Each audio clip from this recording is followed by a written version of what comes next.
France just lost a World Cup match 6-4. Zinedine Zidane, the man about to take over as head coach, is already talking about what needs to change. That scoreline alone tells you something went badly wrong for Les Bleus in Miami. So let's get into exactly what happened, what was said, and why the man waiting to take the reins is already talking about attitudes needing to change. 10 goals, 1 game. France on the losing end 6-4 to England in the World Cup third place playoff. This wasn't a tight, tactical, low-scoring affair. This was a shootout, and France came out on the wrong side of it in the worst possible way. Bukayo Saka scored a hat-trick for England, and that hat-trick sealed the bronze medal for the Three Lions in what's being described as a 10-goal thriller. Kylian Mbappe, France's captain and all-time leading scorer, still managed to claim a World Cup goal record of his own in the process. But individual brilliance from Mbappe wasn't enough to save France from a defeat that left the whole country stunned. This was Didier Deschamps' final match in charge. 14 years, 1 World Cup title in 2018, and a runner-up finish in 2022. That's the resume he walked away with. And it ended not with a fitting send-off, but with France conceding 6 goals to an England side that many in France expected to beat comfortably enough to at least finish this tournament with some dignity intact. The 2-0 defeat to Spain in the semi-final had already denied France the chance to reach a 3rd consecutive World Cup final and left them chasing bronze. That semi-final loss to Spain was painful on its own, a performance so lifeless that most France fans were glad Deschamps was gone and couldn't wait to usher in the Zinedine Zidane era even before a ball was kicked in the 3rd place game. So heading into the England match, expectations were already low. What nobody predicted was that France would somehow find a way to make things look even worse. And that's exactly where Zidane comes in. He wasn't on the touchline. He wasn't even the official head coach yet, but it's an open secret that Zidane, a man with a unique aura in the French game, will be the next head coach of the team. Having been preparing himself for the role since leaving Real Madrid in 2021, he was watching. Everybody in French football was watching, and what they saw in the first half of that match against England was the kind of collapse that doesn't just embarrass a team. It sends a message to whoever's about to inherit the job. Here's the thing about this France squad. On paper, it's stacked. Mbappe, Dembele, Olise, Doe. A front line that terrified defenses all tournament. A generation of attackers who formed an unstoppable front with Doe, Barcola, Olise, Dembele, and Mbappe, combining striking power and play with 13 goals already scored at the World Cup. That's not a group short on talent. That's arguably the most gifted attacking unit at the entire tournament. So how does a team like that concede 6 goals and go down 6-4? How does a team with that much firepower still walk away from a World Cup with the tag of humiliation hanging over it? For the 2nd match running, because this wasn't the first time the word humiliation got attached to this France squad in the space of a single week. After the semi-final exit to Spain, Vicente Dugari, the 1998 World Cup winner, went on French radio and said it wasn't a defeat, it wasn't an elimination, it was a humiliation, adding that everyone knew France could lose to Spain, but not in that manner, and that he felt ripped off, scammed and bamboozled. That was the mood in France before the England game even kicked off. Then the England game happened, and somehow it got worse. The stage was set for Deschamps to walk away with some pride. Instead, his legacy as national team coach closed with a defensive capitulation that will be talked about for years. And waiting in the wings, watching every second of it, was the man who now has to fix it. Zidane's situation here is a strange one. He's not being blamed for the result. He wasn't the coach, but he's the one who has to stand up in the aftermath and speak about what needs to change. And when the man who's about to inherit your football program starts talking about attitudes needing to shift before he's even signed his contract, that tells you the problems run deeper than one bad afternoon in Miami. Because that's what this really was, Miami in the 3rd place game. Historically the least watched, least cared about fixture in the entire World Cup calendar. A game nobody wants to play in, coaches included. Tuchel, England's manager, had been blunt about that himself, admitting the players didn't really want to be there. And yet, even in a match nobody wanted, France somehow contrived to concede 6 times. That's the part that stings the most for anyone connected to the French program. It's one thing to lose a semi-final to a team playing out of its skin. like Spain did. It's another thing entirely to concede 6 goals in a game with almost nothing riding on it, against an England side that had one fewer day of rest, a rotated lineup, and a manager who publicly admitted his own players' hearts weren't fully in it either. So when Zidane looks at that scoreline, he's not just looking at a bad result, he's looking at a warning sign. He's about to take over a team that even in a meaningless game couldn't organize itself defensively for 90 minutes. And that's precisely why his first public comments after the final whistle weren't about individual performances or Deschamps' send-off. They were about culture, about mentality, about attitudes needing to change before he even puts his own stamp on the group. We're going to get into exactly what went wrong in that first half, why the France defense fell apart the way it did, what Deschamps himself had been warning about for weeks, and what Zidane is actually planning to do about it. But first, you need to understand how we got here, because this collapse didn't come out of nowhere. To understand why Zidane's comments carry so much weight right now, you have to go back and look at exactly what he was inheriting, and why the timing of this handover was already loaded with tension before a ball was even kicked against England. Deschamps had been in charge for 14 years. Appointed in July 2012, he guided France to glory at the 2018 World Cup and won the 2020-21 UEFA Nations League. That's an extraordinary run by any measure. 2 World Cup finals in this decade alone, a title in Russia, a runner-up finish in Qatar. Deschamps built his reign on something simple: keep the group happy, keep the tactics uncomplicated, and let the talent do the rest. Much of his success as a manager came down to keeping players happy and morale high, keeping tactics simple and letting talent do the rest. An approach that worked for him as a player in 1998, alongside Zidane, Patrick Vieira and Thierry Henry, and delivered results as a coach in both 2018 and 2022. But that approach had already started showing cracks well before this tournament. He was often criticized for not playing a more expansive game with the talent at his disposal. At Euro 2024, France scored just 4 goals in 6 games, and though he gave stars like Mbappe, Dembele and Olise the freedom to express themselves at this World Cup, he might come to regret not being more cautious against Spain. So even in the tournament where he finally let the shackles off and allowed his front four to play with freedom, the balance tipped too far the other way. Attack without structure, talent without organization. Deschamps had already announced, before the tournament even started, that this would be his last dance. The Didier Deschamps era was almost over, with the French manager set to lead the national team for a last dance in the third-place final, before leaving his job after more than 14 years in charge. Everyone in French football knew this was coming. The only question was how he'd bow out. And waiting for that door to open was Zidane.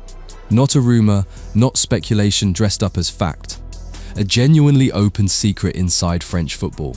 A new chapter was about to begin for the France national team with a familiar name, as all signs pointed to the legendary former player becoming the next head coach following France's elimination, with journalist Fabrizio Romano reporting that the French Football Federation planned to officially appoint Zidane once the World Cup concluded. This wasn't a fresh face walking in cold. Zidane had waited years for this job, having also been in contention and in talks back in 2022, before Deschamps decided to keep going for another 4-year cycle.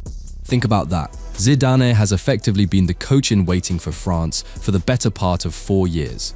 He's watched this squad develop from the outside, studied its habits, its strengths, and, as it turns out, its glaring weaknesses, all without being able to do anything about it. His last season as a coach was 2020-21 at Real Madrid, where he was one of the most successful coaches of all time, becoming the first ever to win 3 Champions League trophies in a row from 2016 to 2018, and after leaving club management, he patiently waited for the opportunity to take charge of the French national team. 5 years out of the dugout. 5 years of silence from Zidane on the sideline, while behind the scenes, according to multiple reports, this had always been the plan. Zidane had previously admitted it was a dream of his to manage France, and French Football Federation President Philippe Diallo had said there weren't many people capable of leading one of the world's biggest national teams. Someone who ticks every box, and who everyone in France can get behind. That's about as close to a pre-announcement as you can get without actually signing the paperwork. So picture the emotional layout of this handover. Deschamps, a man who won it all as both player and coach, walking toward the exit, with his head held about as high as it can be after a painful semi-final loss. Zidane, his former World Cup winning teammate, sitting off to the side, about to inherit a group of players he didn't build, in a system he didn't design, with cracks he's watched form from a distance for years. It was an open secret that Zidane, a man with a unique aura in the French game, would be the next head coach of the team, having been preparing himself for the role since leaving Real in 2021, and having previously admitted that it was his dream to manage France, a dream that appeared to be coming true soon. But dreams and reality don't always line up neatly, and this is where the tension in this story really sits. Zidane wasn't just stepping into a job with history and prestige attached. He was stepping into a locker room fresh off 2 straight body blows, the flat, spiritless exit against Spain, and then, days later, a defensive horror show against England that turned what should have been a dignified farewell match into a scoreline nobody in France wants to look at twice. Zidane will inherit a national team accustomed to competing for every major trophy while carrying the enormous responsibility of succeeding Deschamps, the architect of one of the most successful eras in French football history. That's the pressure. Follow a legend, inherit his mess, and do it immediately, with no preseason, no transition period, nothing but a Nations League opener in September to show you've got a plan. Zidane's official appointment was expected to come immediately after the conclusion of the World Cup, with his debut match predicted for the upcoming UEFA Nations League in September, where a schedule including matches against Turkey, Italy and Belgium would offer the new manager a prime opportunity to demonstrate his command over the team.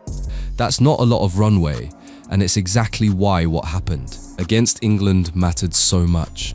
Because it wasn't some throwaway exhibition Zidane could shrug off. It was the last piece of film he'd get on this group before he has to start making real decisions about who stays, who goes, and how this team needs to play. And what he saw, especially in that first half, appears to have told him everything he needed to know about the kind of reset this squad actually requires. Now let's get into what actually happened on the pitch, because the story of this game is really a story of 2 completely different halves, and it's that first half capitulation that seems to have triggered everything that came after, including Zidane's comments. France walked into this fixture with a lineup still built around its attacking stars. The predicted France lineup had Maignan in goal, Koundé, Upamecano, Lacroix and Theo Hernandez across the back 4, Kone and Rabiot anchoring midfield, and Dembele, Cherki, Dou supporting Mbappe up top. On paper, still a team capable of running teams off the park. In practice, a defense that had already looked shaky throughout the tournament finally buckled completely. England, for their part, weren't even at full intensity going in. Having played their semi-final in Atlanta a day after France's quarter-final, England's squad had 1 fewer recovery day, and manager Thomas Tuchel was even considering resting Harry Kane in favour of Ollie Watkins, with Jude Bellingham, who had run himself into the ground trying to drag England to the final, also a candidate to be rotated out. This was supposed to be 2 tired squads going through the motions in a game neither side particularly wanted to play. Instead, it turned into one of the most goal-heavy matches of the entire tournament. Saka finished with a hat-trick, converting a penalty to complete it, and that alone was enough to hand England the bronze medal outright. Mbappe, on the other side, still found the net enough times to claim a new World Cup scoring record for himself, a genuinely historic personal achievement, buried underneath a result that made the record feel almost irrelevant back home, because here's the thing about a 6-4 scoreline, it doesn't happen by accident. It happens when a defense loses its shape completely. And it happens when a team that built its identity around attacking football forgets that the other end of the pitch still exists. France's issues weren't really about a lack of quality going forward. Mbappe's record and 4 goals scored proved there was still enough there to trouble any defense in the world. The issue was entirely at the other end. This wasn't new, either. It was the continuation of a theme that had already been flagged after the Spain game. The underlying match statistics from the semi-final had already exposed the lack of attacking threat, with France failing to create a single big chance the entire game. While Spain generated 3, Mbappé and Dembélé kept entirely isolated, and France managing only 2 shots on target in 90 minutes as they were left chasing shadows. That was the problem against Spain.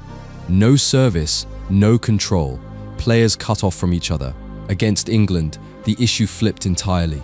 This time it was the back line that couldn't get organised, and the goals conceded piled up fast. French football media didn't hold back after the Spain loss, and that tone carried straight through to the England game. L'Équipe wrote that Dembélé, initially deployed on the right before being moved centrally after half an hour, did almost everything wrong, gradually fading until he became almost invisible.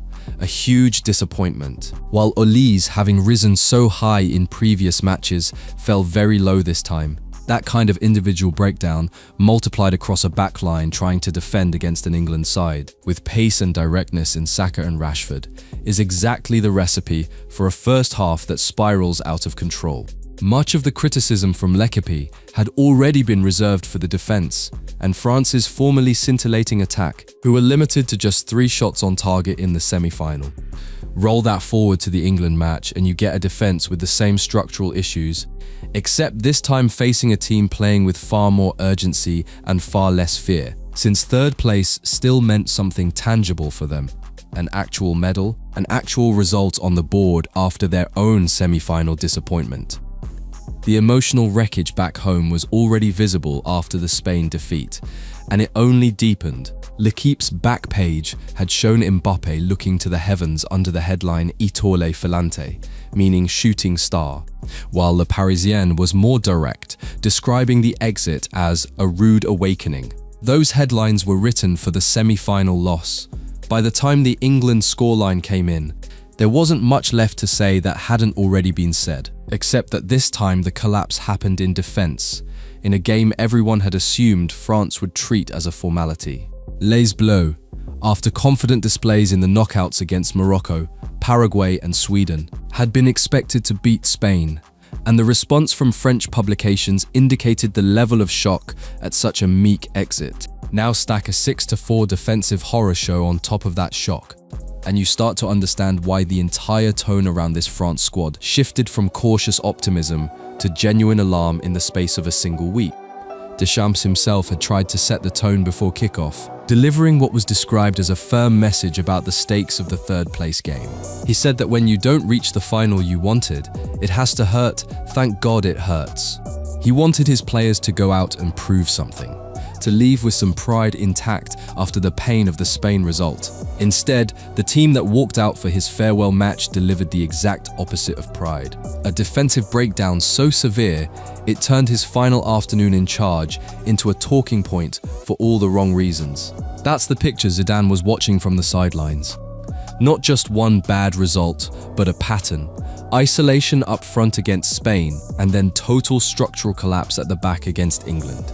In the same week, in the same tournament, with the same group of players he's about to inherit. And it's precisely that pattern which shaped the message he delivered once the dust settled.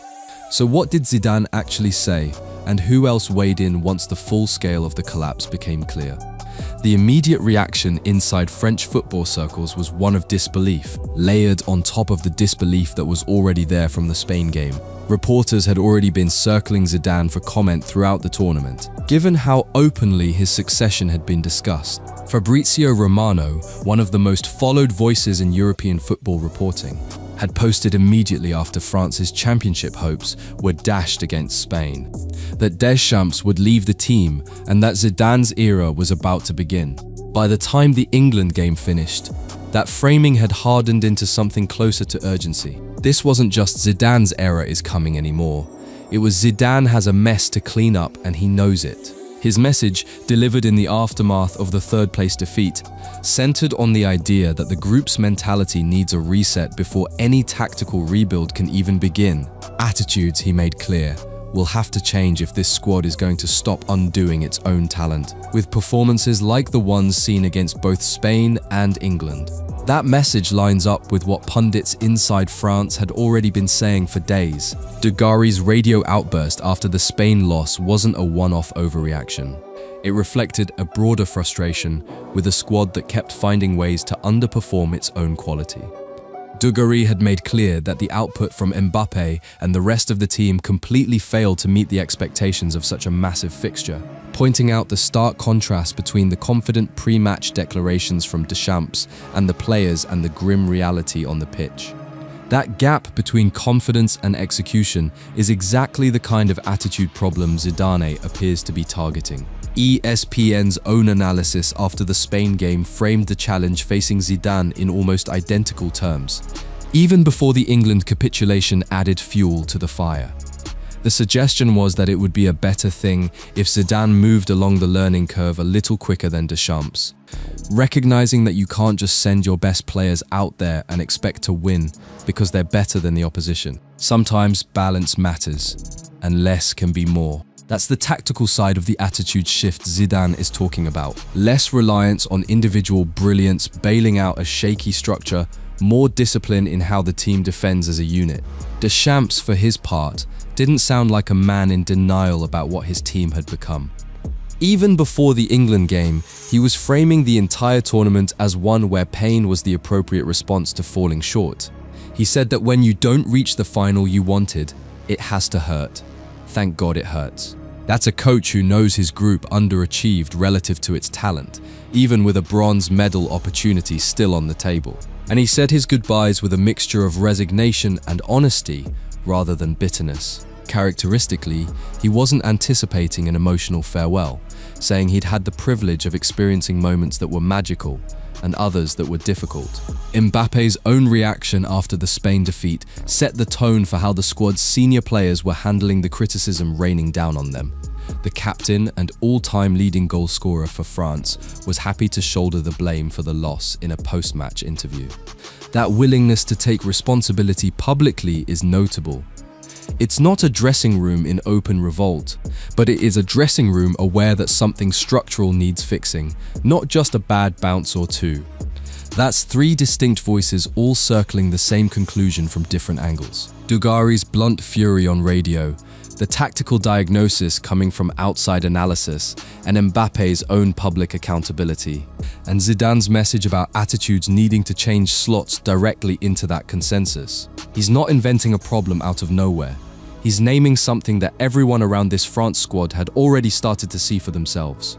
What makes his position unique is that he's not speaking as a critic from the outside, the way Dugarry was, or as a neutral analyst breaking down tape, the way outside observers were. He's speaking as the man who has to actually fix it, starting in a matter of weeks. Now it will be Zidane's turn to guide the team, bringing a different philosophy centered on greater control of possession, attacking creativity, and maximizing the technical quality of his players. Greater control, that's the key phrase, not necessarily less attacking ambition, but more discipline in how that ambition gets executed, so games don't spiral into 6-4 shootouts, against a rotated England side in a match that meant next to nothing on paper. His challenge will be deciding whether to copy the offensive formula that brought Deschamps success, or take a risk with a new model bearing his personal stamp, with the bar set extremely high, since maintaining the current structure means managing egos and talent in an overcrowded attack, while innovating could disrupt a balance that currently seems perfect on paper. The England result suggests that balance wasn't as perfect as it looked from the outside. Not when the same group of attacking stars can't stop a Saka-inspired England side from running up 6 goals. There's also the matter of who Zidane brings with him, and who gets phased out, because attitude changes at international level often show up first in team selection rather than in press conference soundbites. Theo Hernandez, Lucas Hernandez, and N'Golo Kante are among those who may no longer be part of the squad by the next major tournament, while younger talents such as Eduardo Camavinga and Lenny Yoro are expected to become key figures under Zidane, with attacking prospects like Ryan Cherki and Desire Doe set to enjoy a much more prominent role than they did this summer. That's not just a changing of the guard for its own sake. It's a coach signaling that the habits which produced this collapse won't simply be inherited wholesale. Zidane's first squad selections in September will offer an indication of the direction he intends to take, and given what unfolded in Miami, there's every reason to think those selections will lean toward players who fit a more accountable, more defensively disciplined approach, rather than simply rewarding reputation. So where does this leave France, and where does it leave Zidane? Now that the scoreline is in the books and the post-mortems are winding down, the immediate mechanics of the handover are already moving. According to Fabrizio Romano, the French Football Federation plans to officially appoint Zidane once the World Cup concludes, marking the beginning of a project that both the coach and much of the French football community have anticipated for years. That appointment isn't a question of if anymore. It's a question of exactly how quickly the paperwork gets finalized, and how fast he can start putting his fingerprints on this group. He's expected to be officially appointed shortly after the World Cup, with his first matches in charge coming in September during the Nations League, where France will face Turkey, Italy, and Belgium twice in an expanded international window, giving the new manager an immediate opportunity to show his authority on the team. That window is his first real chance to answer on the pitch. Everything he's been saying about attitudes needing to change. Talk is one thing. A back line that can hold its shape against Belgium's attack in September is another. The scale of what he's stepping into shouldn't be understated either. Zidane's first cycle in charge will be centered around the 2030 World Cup, set to be hosted by Morocco, Spain, and Portugal, potentially with an expanded 64-team format. But the 2028 European Championship, hosted across the United Kingdom and Ireland, is much closer on the horizon, and will provide his first major opportunity to make a statement on the international stage. That's not a coach easing into a quiet rebuilding job with years to figure things out. Euro 2028 is right around the corner, and everything he does between now and then will be measured against exactly the kind of collapse the squad just produced against England. There's also the matter of legacy and how history will remember this exact handover moment. As a player, Zidane led France to victory at the 1998 World Cup and UEFA Euro 2000, cementing his status as one of the country's greatest sporting icons. And now he'll attempt to repeat that success from the touchline, following in the footsteps of Deschamps, who also lifted the World Cup as both player and head coach. That's a heavy shadow to walk into, and it's part of why his comments about attitude carry so much extra weight right now. He's not just trying to win games, he's trying to prove he belongs in the same sentence as his own achievements as a player. The optimism around his appointment hasn't disappeared, despite everything that just happened in Miami. His experience managing world-class dressing rooms may prove equally valuable, given how during his time at Real Madrid, he demonstrated an exceptional ability to manage superstar personalities, maintain harmony within the squad, and consistently bring out the best in elite players, leading the club to an unprecedented 3 consecutive Champions League titles. Leadership that could become one of the defining strengths of his national team project. If there's a case for why he's uniquely equipped to fix what just went wrong, it's that track record of getting egos to buy into a collective plan, which is precisely the attitude shift he's now publicly demanding.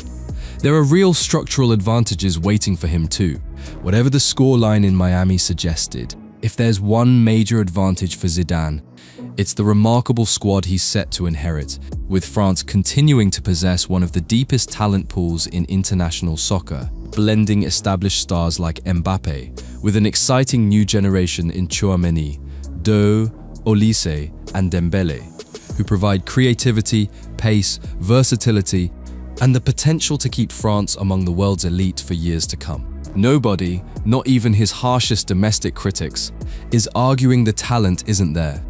The argument, the one Zidane himself now seems to be making publicly, is that talent alone clearly wasn't enough to stop a 6-4 defensive meltdown against a rotated England side.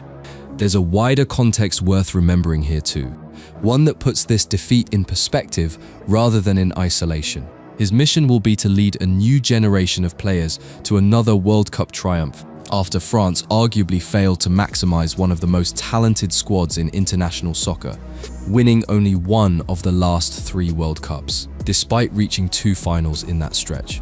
That's the deeper story behind the England scoreline, a golden generation of French talent that keeps finding new and creative ways to fall short of what it's actually capable of.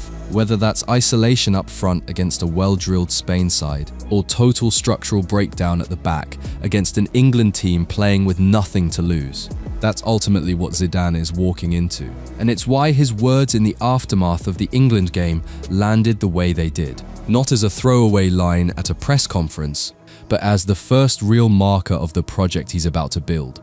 A World Cup cycle that starts with 2 straight losses, 6 goals conceded in a dead rubber bronze medal match, and a coach in waiting standing on the sidelines telling anyone who'll listen that this can't happen again. Deschamps leaves with his head held reasonably high, given everything he accomplished across 14 years, even if the ending wasn't the one he wanted.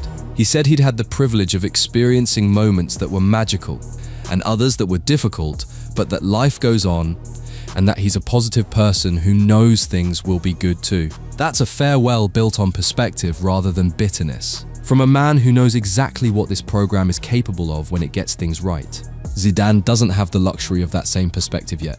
He's about to take charge of a squad that just handed him a very public, very painful lesson in exactly what he's up against.